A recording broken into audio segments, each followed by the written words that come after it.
Kasabay ng pagunita ng International Day of Persons with Disabilities, ipinagdiwang ng Physicians for Peace Philippines ang kanilang 27th anniversary sa programang tinawag na Circle of Hope.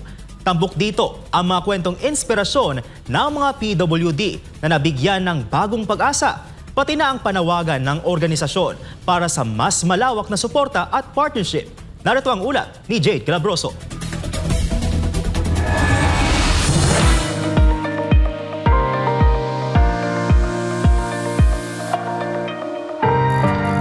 Pitong taon nang nagsisilbi ang Physicians for Peace Philippines o PFPP sa libu-libong Pilipino, lalo na ang mga persons with disabilities sa pamamagitan ng kanilang iba't ibang healthcare programs. Sa selebrasyon ngayong taon, muling binigyang diin ang pangako ng organisasyon na ipagpatuloy ang inclusive at accessible healthcare para sa lahat.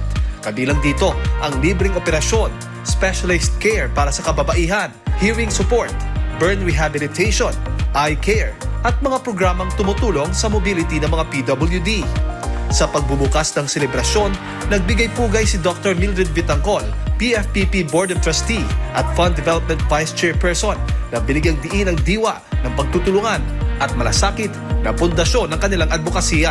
Physicians for Peace, we believe that meaningful impact is built through purposeful collaboration and partnership. Inilahad din ni Dr. Vitangcol ang oportunidad para sa mas marami pang mga paglingkod, kabilang ang pagiging honorary trustee ng endowment fund na titiyak sa pangmatagalang pagpapatuloy ng PFPP programs. Kinilala rin sa pagtitipon ang mga bagong Circle of Hope honorary trustees, kabilang ang Jesse Robredo Foundation at iba pang donors at partner organizations. Hindi lamang sa datos nakikita ang epekto ng PFPP, kundi sa tunay na buhay ng kanilang mga natulungan. Isa na rito si Ramon Monmon Anievas Jr., isang amputee at PFPP volunteer na ngayon ay katuwang ng grupo sa paghahatid ng assistive devices at medical missions. Maraming salamat sa mga bumuo nito, sa mga membro nito, sa mga sponsor, sa mga group na tumutulong, sumusuporta. Maraming salamat at napakaswerte ko, isa ako sa nakapasok sa circle na to. 3 dekada ng cancer-free si Monmon matapos ma-amputate noong kabataan niya at ngayon nagtatrabaho sa UERM at nagdadrive pa ng delivery service para sa kanyang pamilya. Maging si Aliyah Nicole Concepcion, isang burn survivor, ay nagbahagi kung paano binago ng Physicians for Peace ang kanyang buhay mula nang maaksidente noong 4 na taong gulang pa lang siya. Kahit kung ayoko na po mabuhay, na na-realize ko po na may mga taong mababait at may Physicians of Peace po. At parang naging purpose ko po yun. Sabi ko, hindi ako pwede mamatay mga taong hindi sumuko para sa akin. So, why should I give up on myself? And that is why I believe they are hope. Kaya talaga pong blessing to po talagang lahat ng tumulong sa amin. Talagang sila yung ginamit ni Lord para makasurvive kami. Para naman sa liderato ng organisasyon, ang 27 taon ay hindi pagtatapos, kundi panibagong yugto para itaguyod ang maayos at abot-kayang serbisyong medikal para sa mga Pilipino. We want them to perceive that when you hear Physicians for Peace, you perceive the organization to be healing, hope, giving service, and change.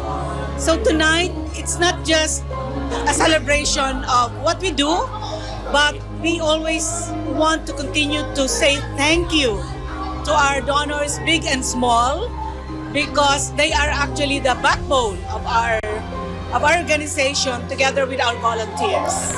Alam po natin na government cannot do it alone. So as a former health secretary, ang aking panawagan noon nung nasa DOH ako ay magtulong-tulungan lahat ng NGO, lahat ng private sector, and lahat ng civil society organizations, even interfaith organizations, to help the government reach the unreached. To our donors and sponsors, please do not just help us with advocacy, but help us towards sustainability. And to our kababayans, let us look towards what we can do most for Filipinos like us, not only in terms of financial support, but likewise also mechanisms by which we will be able to ensure that they are properly implemented. On behalf of Physicians for Peace, kami ay nagpapasalamat talaga. Thank you, thank you, thank you. Because of your support, tuloy-tuloy nating nagagawa yung mission ng Physicians for Peace.